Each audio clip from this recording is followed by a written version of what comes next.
Whilst to the other, also gaining positions, is the striker of Herman and Wichard. 6th place overall for them in the specials, meaning they've made up 2 positions since the morning. Well, it doesn't look good for the Toyota Hilux of Malcolm Koch and Johan Berger. Remember, they're in a brand new V8. Let's see what happened. Front prop shaft broke. So early in the race. Yeah, so early. Bad luck. Do you think you can fix it? Yeah, we're trying to. Right, we're going to find out if they have one now. Doing 2-wheel drive for the rest now, just to finish the first loop.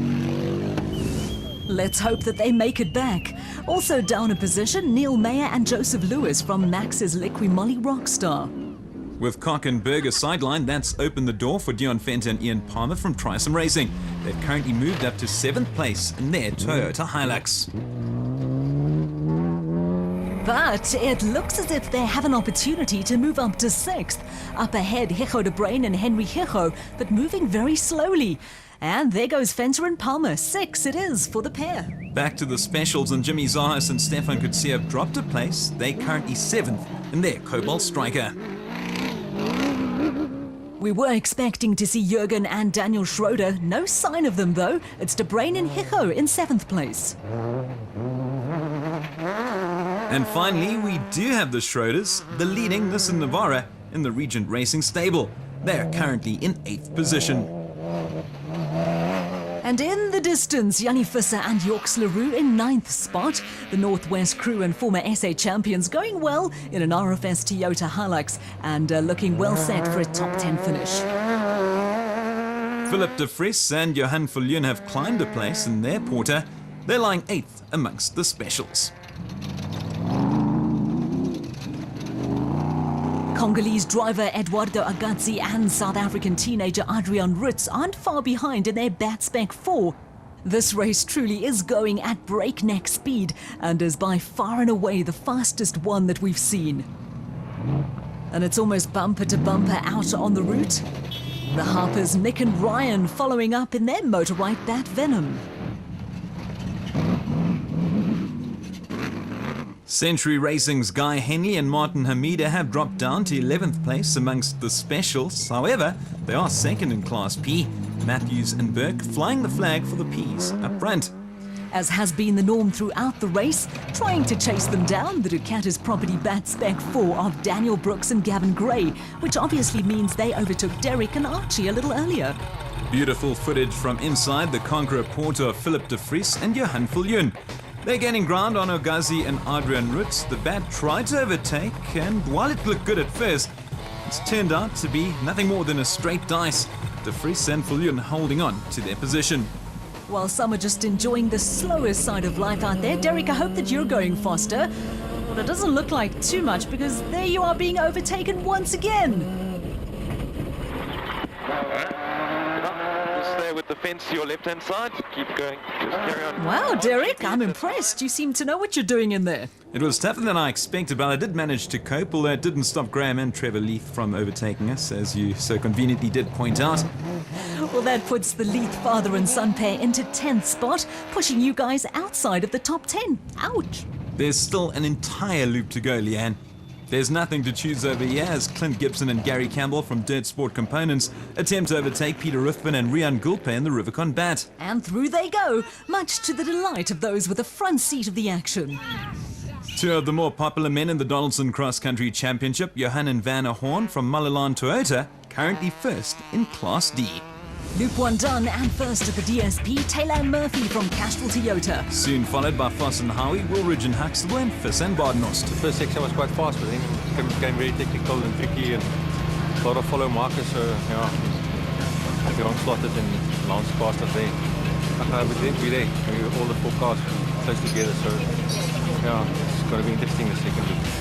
Taylor and Murphy then with a 40-second lead over their teammates Force and Howie, while Woolridge and Huxtable have climbed to 3rd, with Ford Racing teammates Fissett and Badenhorst in 4th spot. Moving to the specials, now one thing I realized while navigating is that while the GPS is there and you have your road book, it's still very hard to find your way around. A lot of follow the markers through the trees and through the bushes, and we've got lost, I think 3 times. Each time we've lost the position, so we've had a terrible lap. We've just gone backwards from 3rd to 6th place. think they're having a good run. I mean, no problems. It's just trying to find the route was quite tricky. So let's go back out here and try and make up some of those positions. Hutchison and Stassen currently 6th in their motor-ride racing Bat Viper, well behind leaders Lance Trethewey and Spencer Creel.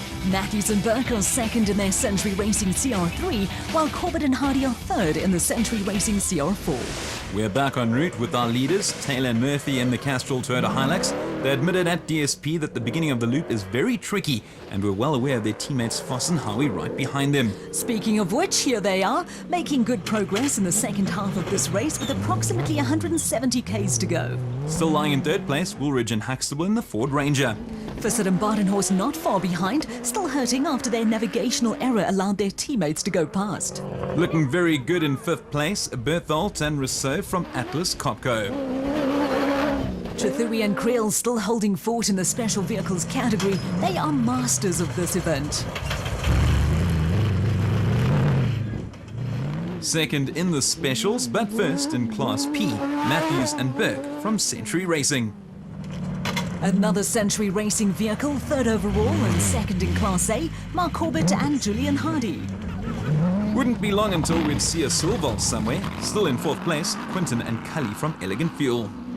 And behind them, the other half of the racing family, Herman and Wichert. They've climbed a spot and are in 5th place. Not long to go, we're at the 260k mark and Castrol Toyota's Taylor and Murphy lead their teammates Foss and Howie. No change to the top 5. In the specials, Trethewey and Creel are still out front with Matthews and Burke behind them. Corbett and Hardy are 4th, followed by the 2 sets of Silvalts.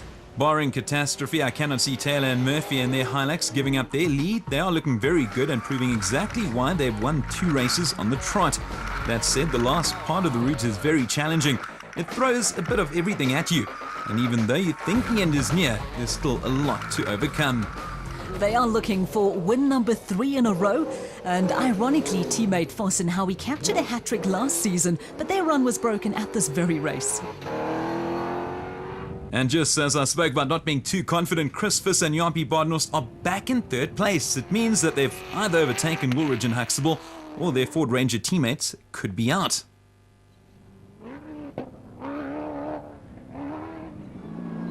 Well, they're not out. They're going along strong, but in 4th place. A Toyota flag waving in the distance, rightly so as they look headed to a 1-2. The first Nissan Navara belonging to privateers Gary Berthold and Siegfried Rousseau from Atlas Copco. They hold on to 5th. We have a new leader in the specials, no Trethewey and Creel. This is Colin Matthews and Rodney Burke from Century Racing. Incredible considering that they're competing in a Class P vehicle which has a smaller engine with less horsepower. With Trethewey and Creel AWOL, the Century Racing CR4 of Corbett and Hardy has snuck into 2nd place, while they're also the leading Class A brigade. Closely followed by the Silvalts, but it's not Quinton and Cully, it's Hammond and Wichert from Elegant Fuel. They've made up 2 places and are lying 3rd. Well, there's still no sign of Quinton and Cully. Instead, it's the motor-ride racing Bat Viper of Evan Hutchison and Donnie Stassen, just off the podium at the moment. Hopefully they won't get lost this time round. Dion Fenter and Ian Palmer from Trisome Racing have had a very good race, so much so that their Toyota Hilux has gained a place and they're currently in 6th position. Back to the specials, and we haven't seen any sign of Neil Mayer and Joseph Lewis or Jimmy Zarves and Stefan Kutsia, and that's allowed Clint Gibson and Gary Campbell to claim 3 positions. Finally, Lance Trethewey and Spencer Creel, heartbreak for the former leaders outside the top 5. Philip de Vries and Johan Viljoen are 7th in the Conqueror Porter. Not bad considering they lost a spare wheel and have no GPS. Yanni Visser and Joks Leroux are down to 7th in their Toyota Hilux. Yanni complained that while the route was lovely, it was just too much dust. As is evident by the trail in his wake, this has been a fantastic run from Nardus and Louis Alberts. They are in 8th place. Phenomenal. They started the day in 48th place.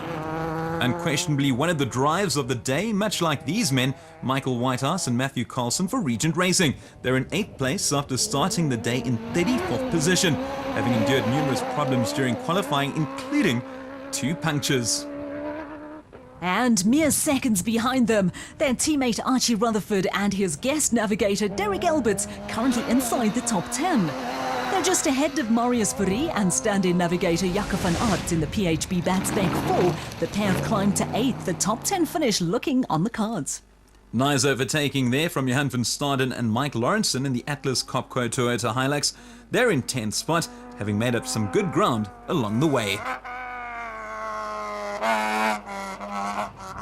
Lying in 9th position in the specials, Nick Harper and Ryan Harper from Motor White in their Bat Venom.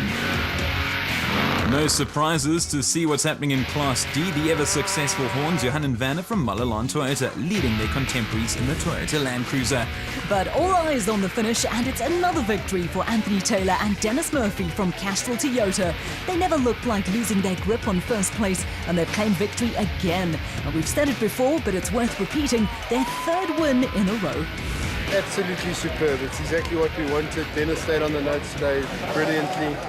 And I must say, I'm getting used to the taste of this stuff, and I want to just try and keep it there as much as possible till the end of the year. And it gives us a firm lead in the points now in the championship. So, yeah, no, it's going very, very well.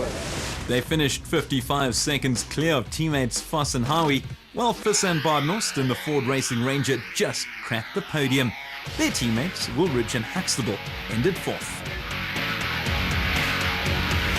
As for the specials, Colin Matthews from Century Racing achieves what he couldn't manage in Botswana, taking and keeping first place and doing so with a new navigator. Yeah, we had an awesome race. Rodney, new navigator, came on board, and he did a great job. You know, there was big shoes to fill, and he did it really well. And at times he even lost GPS and that, and still managed to stay on the notes. So I'm very happy, and Rodney did a great job. The car ran well. The guys who work on our car are just like really special, and it was really awesome and good to be finishing first. In 2nd place, Hammond and Vickard Sulvold in the Elegant Fuel Striker, 1 minute and 36 seconds adrift, while Mark Corbett and Julian Hardy from Century Racing round off the podium. The sun is setting here at Sun City. It has been an absolutely fantastic weekend. We're all covered in dust, but we have big smiles on our faces, and I think it's true to say that the bug has definitely bitten. Don't miss next week's episode of Inside Cross Country as we take you behind the scenes to all that happened here at the Sun City 400. We'll see you then. Bye-bye. Next week, we look at the Sun City 200, Uncover the battles within the classes, and discover new developments within the championship. Don't miss it on Supersport 8 on the 13th of August at 8 p.m.